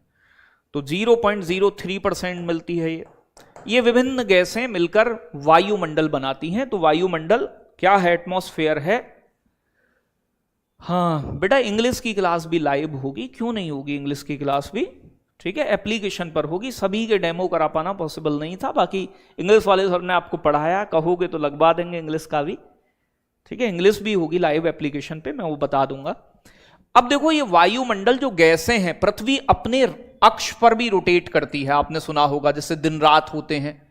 पृथ्वी सूर्य के चारों ओर परिक्रमा भी करती है, लेकिन ये वायुमंडल भागता नहीं है, ये गैसें भागती नहीं है, ऐसे ही बनी रहती हैं। क्यों? तो वायुमंडल जो है ना, वो गुरुत्वाकर्षण के कारण, ग्रेविटी के कारण जुड़ा हुआ है। तो वायुमंडल किसके कारण बेटा? वायुमंडल गुरुत्वाकर्षण से पृथ्वी से जुड़ा है, पृथ्वी से जुड़ा है, ठीक है भाई। तो किसके द्वारा जुड़ा हुआ है बेटा? मतलब ग्रेविटी है, चुंबकीय गुण, खिंचाव बल, इसके कारण जुड़ा है। अब देखो, आप ये कहोगे सर वायुमंडल की क्या ही जरूरत है? तो बेटा वायुमंडल इसलिए जरूरी है, देखो हमारे एटमॉस्फेयर में आपने सुना होगा कुछ ग्रीन हाउस गैस मिलती हैं, ठीक है। आगे आपको ग्रीन हाउस प्रभाव पढ़ना पड़ेगा। तो ग्रीन हाउस गैस जो होती हैं, ये कंबल की तरह काम करती हैं। ये क्या है बेटा? पृथ्वी का कंबल मान लो इसे, कंबल। अब एक बात बताओ बेटा, दिसंबर का महीना है और अगर कंबल हल्का पड़ जाए तुम्हारा थोड़ा सा, ठंड के मारे कुकड़ी बन जाएगी थारी, बनेगी या नहीं? तो बेटा अगर कंबल हल्का है तो कैसा हो जाएगा मामला? ठंड में ठिठुर जाओगे। अगर कंबल महीना जून का है, कंबल भारी ओढ़ा दिया आपको, तो इसका मतलब क्या है? मतलब सीधा सा ये है कि आप गर्मी में मर जाओगे, पसीने से तरबदर हो जाओगे। तो पृथ्वी में जो ग्रीन हाउस गैसें मौजूद हैं, जैसे कार्बन डाइऑक्साइड, CFC क्लोरोफ्लोरोकार्बन, प्यारे बच्चों आपका O3 ओजोन, जलवाष्प, ये पृथ्वी के वायुमंडल में, और भी गैसें हैं जैसे N2O है, ये सब बताई जाएंगी, अभी मैं समझा रहा हूं। इसकी इंपॉर्टेंस क्या है? ये कंबल के तौर पे काम करती हैं। अगर ये जो गैस हैं, अगर ये गैस यानी कि ये कंबल कम हो जाएं तो पृथ्वी हो जाएगी ठंडी, चिल्ड, रहने योग्य नहीं रहेगी। लेकिन इन्हीं गैस की मात्रा अगर ज्यादा बढ़ जाए, तो गैस बढ़ जाए तो पृथ्वी हो जाएगी बहुत गर्म। इसीलिए वायुमंडल में इन गैसों का एक सही रेशियो में मौजूद होना जरूरी है। जैसे कंबल मोटा गर्मी पैदा कर देगा, तो अगर पृथ्वी पर हमारे एटमॉस्फेयर में इन गैसेस की मात्रा बढ़ जाती है, ज्यादा हो जाती है, ओवर हो जाती है, मामला खराब हो जाएगा। होगा या नहीं? तो ज्यादा ग्रीन हाउस गैस, ज्यादा गर्मी। आप देख रहे हैं जब आप जून जुलाई का महीना होता है, हीट वेव्स का सामना करना पड़ता है। कहते हैं हारी दैया धूप ने मार दिए। तो ना तो हम बहुत ज्यादा ठंड सह सकते हैं और ना ही हम बहुत ज्यादा गर्मी सह सकते हैं। हमें एक आइडियल टेम्परेचर की रिक्वायरमेंट है पेड़ पौधों को। हमें, आप जानते हैं अगर बहुत ज्यादा गर्मी, हीट वेव बढ़ेंगी तो एक दिन सब चीजें, पेड़ पौधे सब खत्म, ग्लेशियर पिघल जाएंगे। प्यारे बच्चों, समुद्र का जल स्तर बढ़ जाएगा, महासागर का पानी बढ़ते ही जमीन डूब जाएगी और हम सबकी मृत्यु लगभग तय है। जैव विविधता, डाइवर्सिटी खत्म। तो मतलब पर्यावरण इतना जरूरी है कि पर्यावरण को हम समझें। पर्यावरण में हम इतनी सारी गाड़ी चला रहे हैं, गैस जला रहे हैं, कार्बन फूंक रहे हैं, हम ही तो पर्यावरण को प्रभावित कर रहे हैं। ठीक है भाई, तो बातें क्लियर। तो कहने का मतलब क्या है, बस थोड़ा सा और बता रहा हूं, 5-7 मिनट का मामला है, अभी रुक जाओ, जो कल पढ़ाएंगे, बाकी कोई दिक्कत नहीं है। यह कह रहा है वायुमंडल क्या है, तो पृथ्वी को घेरने वाले गैसों की एक परत है। यह हमें सूर्य की हानिकारक अल्ट्रावायलेट रेस से भी प्रोटेक्ट करती है, यूवी रेस से। और प्यारे बच्चों, इसमें बहुत सारी गैसेस भी हैं।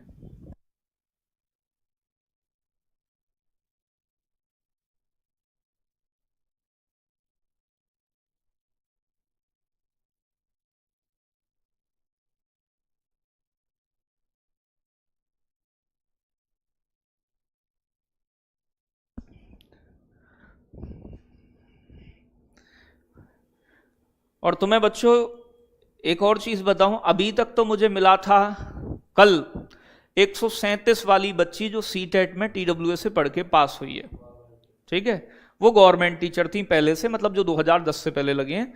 और एक बच्चे का अभी मेरे पास रिजल्ट आया है जिनका नाम है शुभम कुमार, ठीक है भाई। इनके ये मानो इन्वायरमेंट में 28 हैं, सीडीपी में इनके 30 हैं, मैथमेटिक्स में 30 हैं, लैंग्वेज 1 में 27 हैं, लैंग्वेज 2 में 29 हैं। 144 आउट ऑफ 150, 144 नंबर हैं, ठीक है जी। ऐसे लेवल 2 में इनके 150 में से 142 नंबर हैं, सोशल साइंस में 60 में से 57, चाइल्ड डेवलपमेंट पेडागोजी में से 30। तो समझ रहे हैं आप, ये स्कोर तुम्हें दूर दूर तक जो नामी ग्रामी, सिर्फ कहते हैं ना कि नाम बड़े और दर्शन छोटे, तो अगर अगर टीडब्ल्यूए किसी चीज में काम करता है तो उसका मतलब है कि वो मेहनत करता है। अगर किसी बच्चे के मैं ये नहीं कह रहा कि यहां से नौकरी मिलती है, इससे कोई फर्क पड़ता है, फर्क ये पड़ता है, ये दिखाता है। अब अगर तुम यूपी टेट में पढ़ रहे हैं, यूपी टेट का सिलेबस आप मान के चलो कि 60% सुपर टेट से मैच करता है। अगर 60% मैच करता है, जो बच्चा यहां यूपी टेट में ध्यान से पढ़ेगा, उसे सुपर टेट में उतने घोड़े दौड़ाने की जरूरत नहीं पड़ेगी, ठीक है। इसीलिए मैं आपको समझा रहा हूं कि सही जगह सही प्लेटफॉर्म केवल भीड़ देखकर नहीं होता, ठीक है। मेहनत से भीड़ को भी खत्म किया जा सकता है, और वो टीडब्ल्यूए करके रहेगा। और मैं ये नहीं, मैं बात करके दिखाऊंगा, बुलाऊंगा, मैंने पैसे नहीं दिए आज तक किसी को कि आप हमारा नाम लो, ऐसा बोलो, वो हम मेहनत ही करते हैं बस, ठीक है। हाँ बिल्कुल, देखो आप में से भी बहुत सारे साथी ऐसे होंगे जिन्होंने बहुत अच्छा स्कोर किया है, लेकिन भाई 144 तुम समझो कि जिसके मात्र 6 क्वेश्चन ही कटे हैं, तो अपने आप में क्या जलवा होगा। गैसों का संगठन, नाइट्रोजन 78%, ऑक्सीजन 21%, आर्गन, ये गैसें मैंने आपको बताई जो एटमॉस्फेयर में मौजूद हैं। इनके बिना जीवन नहीं है। एटमॉस्फेयर में क्या मामला है, एटमॉस्फेयर की क्या इंपोर्टेंस है। प्यारे बच्चों, अगर मैं बात करूं जैव मंडल को बोलते हैं बायोस्फीयर। पृथ्वी का वो संकीर्ण क्षेत्र जहां पर जल, स्थल, वायु तीनों मिलते हैं और यहीं पर जीवन पनपता है, जीवन संभव है। मैंने कहा ना, अगर ऑक्सीजन, वायु ना हो तो जीवन नहीं जी सकते आप, जमीन ना हो तो जीवन, ना पेड़ पौधे जी पाएंगे ना आप आकाश में लटक कर। तो जीवन वहीं संभव बनता है जहां पृथ्वी पर जीवित जगत निवास करता है। लिविंग वर्ल्ड जो है प्यारे बच्चों, वो आपका रहता है, इसे ही कहा जाता है, ठीक है भाई। तो ये सारी चीजें प्यारे बच्चों आपके लिए रहती हैं। बेटा सीटेट क्लियर नहीं हुआ, मैं बात आपका मानता हूं, मैं ऐसे बच्चों से भी कहता हूं, भाई देखो एक चीज सिंपल सी आपको सीधी समझनी पड़ेगी। एक बैच है, एक ही कंटेंट है, एक ही कंटेंट से एक बच्चा 130, 35, 40, 45 नंबर लेकर आ रहा है। एक बैच है कि आप उसी बैच के कंटेंट को, ऐसा नहीं है कि उन बच्चों को हमने अलग से कुछ दिया है, कंटेंट वही है, चीजें वही हैं, लेकिन मुद्दा यह है कि तुम अपनी तरफ से कितना डेडिकेशन दिखाते हैं। आप इस बैच में इनरोल हुए, आप इस बैच में जुड़े, आपने बैच ले लिया, बैच लेकर 5 दिन पढ़े, 5 दिन बाद तुमने क्लास खोलकर देखनी बंद कर दी। इसके बाद तुम्हें याद आया कि तुमने यूपी टेट या सी टेट का फॉर्म भरा था, और उन लास्ट के 10 दिन में तुम्हें याद आया कि हाँ मुझे पढ़ना भी, अरे मेरे तो 2 बच्चे हैं, बच्चे भी संभालती हूं। देखो ये सारी चीजें तुम्हें स्टार्टिंग से मैनेज करके चलनी पड़ेंगी। 2-2.5 महीने का समय लगता है, और अगर आप इन 2-2.5 महीने में रेगुलर 4-5 घंटे का समय निकालकर अपनी पढ़ाई कर पाते हैं, तो निश्चित ही है कि आपको अच्छे नंबर से पास होने से कोई नहीं रोक सकता। आपका चाहे बाद में सुपर टेट का एग्जाम हो या कोई भी एग्जाम दोगे, ये सारी चीजें आपके वहां भी काम आएंगी। 60-70% सिलेबस यही रहता है और यही अच्छे से कर लोगे तो वहां की मेहनत भी कम हो जाएगी। तो ये सिंपल सी बात समझो। तो ये पूरा मामला मैंने आपको बताया था कि ये प्यारे बच्चों आपका जहां जीवन को संभव बनाते हैं जल, स्थल और वायुमंडल मिलकर, उसे जैव मंडल कहते हैं। कल के सेशन में मैं आपको इकोलॉजी से अवगत कराऊंगा। इकोलॉजी क्या है, इकोसिस्टम क्या है, ये वाली चीजें चलेंगी कल। अभी तो पहले पर्यावरण वाला मामला ही लेते हैं, ठीक है जी। तो प्यारे बच्चों, अगर मैं बात करूं कुछ चीजों को, यहां मैं पूछता हूं आपसे 2-4 प्रश्न जो बन पाते हैं, बताएं। ये कह रहा है निम्नलिखित में से कौन सा पारिस्थितिक तंत्र का अजैविक घटक अबायोटिक कंपोनेंट नहीं है? बताओ भैया जी, क्या हो सकता है? मतलब आइडिया भी लगा लोगे आप, बताएं अजैविक कौन सा नहीं है। बेटा बताइएगा। गुड़िया, मीरम या अल्लाह, बतियाती रहती है बस, हैं? चलो, और जो बच्चा आप में से यूपी टेट में भी टॉप करेगा ना TWA से, उसे वास्तव में हम कुछ अच्छा सा गिफ्ट भी देंगे। तो टेम्परेचर अजैविक है, प्रोटीन अजैविक है, ह्यूमस पेड़ पौधों का सड़ा गला भाग अजैविक है, कवक और जीवाणु अपघटक होते हैं लेकिन जैविक हैं। याद है ना? तो सी वाला हो जाएगा जैविक। चलो आगे चलें थोड़ा सा।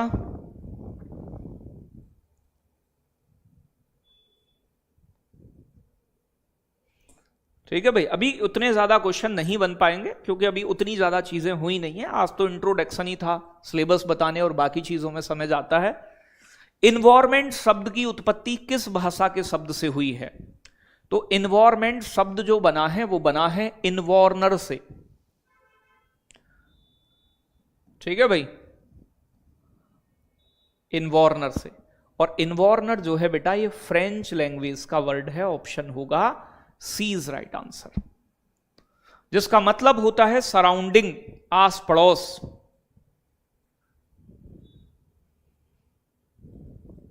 चलो अगला बताएंगे, बताएं। कह रहे वह क्षेत्र जहां स्थल, जल और वायु आपस में मिलते हैं और जीवन को संभव बनाते हैं, उस संकीर्ण क्षेत्र को the narrow zone where land, water and air interact to support life is called. तो जहां जीवन संभव बनता है, जल थल स्थल सब मिलते हैं, इसे प्यारे बच्चों बायोस्फीयर कहते हैं। बायोस्फीयर, ठीक है, क्या बोलते हैं? जैव मंडल, जो जीवन को एग्जिस्ट कराता है, तो जैव मंडल होगा। बिल्कुल मैं कह रहा हूं जब आप चीजें करोगे, ये क्लास एप्लीकेशन में भी डल जाएगी आपके, ठीक है, क्लास होने के बाद। तो ऐसा नहीं है जो बच्चे पेड लिए 3 दिन तक यूट्यूब पर क्लास होंगी, एप्लीकेशन में डल जाएंगी। ठीक है भाई, चलो इस प्रश्न का जवाब देंगे। पृथ्वी की सतह का लगभग कितना प्रतिशत भाग पानी से ढका हुआ है? ठीक है, ये आप क्लास के बाद इसका कमेंट करके बताइएगा। ठीक है, आज की चीजें बिल्कुल बेसिक थी, कल जो चीजें चलेंगी उनका लेवल थोड़ा इंक्रीज हो जाएगा, लेकिन जब तक हम बेसिक नहीं समझेंगे, अच्छे लेवल की चीजों को हम बिल्कुल भी नहीं जान पाएंगे। ठीक है, तो कल की चीजें बिल्कुल अच्छे से होंगी। किसी बच्चे को कोई दिक्कत होगी उसके लिए भी हम हैं, बाकी कहीं भी घबराने की, परेशान होने की जरूरत आपको नहीं है। आज हमने पर्यावरण का परिचय देखा, डेमो 1 था। जो बच्चे इनरोल होना चाहते हैं, आज, कल और परसों 3 दिन तक आपका टेट 20 कूपन कोड के साथ लेवल 1, लेवल 2 या लेवल 1, लेवल 2 अलग अलग कोई सा भी बैच लेते हैं आप, तो ये बैच आपको प्यारे बच्चों 20% डिस्काउंट पर, दोनों 559 के और 479 का लेवल 1, 479 का लेवल 2। यह ऑफिस का नंबर है, किसी भी जानकारी के लिए जुड़ सकते हैं। इस बैच के अंदर आपको सारी चीजें मिलेंगी, नोट्स भी मिलेंगे, मॉक टेस्ट भी मिलेंगे, टॉपिक वाइज मॉक टेस्ट भी मिलेंगे। क्लास कंटेंट के मामले में तुम्हें कमी नहीं लगेगी। ये डेमो का टाइम टेबल है। आज सुबह 10 बजे CDP का डेमो हुआ, अब मैंने पर्यावरण पढ़ाया। 6 बजे से 1.5 घंटे 2 घंटे का शीतल मैम का डेमो होगा। कल फिर सुबह गार्गी मैम का सीडीबी का डेमो होगा, 1 बजे मेरा पर्यावरण का होगा, शाम 6 बजे कल मैथ्स पढ़ाएंगे ज्ञानेंद्र मिश्रा सर आपको। और प्यारे बच्चों फिर उसके बाद 3 अप्रैल को, तो लगातार 1, 2, 3 अप्रैल में 3 दिन डेमो है। फिर आपके शीतल मैम का हिंदी, बायोलॉजी, इंग्लिश भी होगी एप्लीकेशन में, हाँ डेमो में नहीं लगाई हुई है क्योंकि सभी पॉसिबल नहीं है। हाँ एक बार बच्चा कुछ कह रहा है कूपन कोड कल तक ही है क्या? परसों तक है बेटा कूपन कोड, परसों तक रहेगा कूपन कोड। एक बार ऊपर करना जरा। कमर टूट गई बैठे बैठे रहे, बहुत जल्दी टूट गई। रिकॉर्डेड क्लास मिलेगा, बिल्कुल मिलेगा। एप्लीकेशन पर ये क्लास आपके रिकॉर्डेड और इसका पीडीएफ भी डाल दिया जाएगा, कोई दिक्कत नहीं। और कोई डाउट हो आपका एप्लीकेशन पर कितनी क्लास? अभी एप्लीकेशन पर हुई कहाँ है, आज पहले दिन डेमो क्लास हुआ है, आज ही तो शुरू हुआ है यूपीडेट का, ठीक है। रिकॉर्डेड ये चीज मिल जाएंगी। सर हर टॉपिक के पढ़ने के बाद क्वेश्चन मैं कराऊंगा, हर टॉपिक के जो भी टॉपिक पूरा होगा हर दिन लास्ट में लगभग 10 क्वेश्चन उन टॉपिक से हर रोज करेंगे हम, ठीक है। बहुत बहुत धन्यवाद, बहुत सारा प्यार। डेमो अच्छा लगा हो तो लाइक शेयर जरूर करिएगा और अपने साथियों को जरूर बताइएगा। बहुत बहुत धन्यवाद। जय हिंद, जय भारत। शाम 6 बजे शीतल मैम की संस्कृत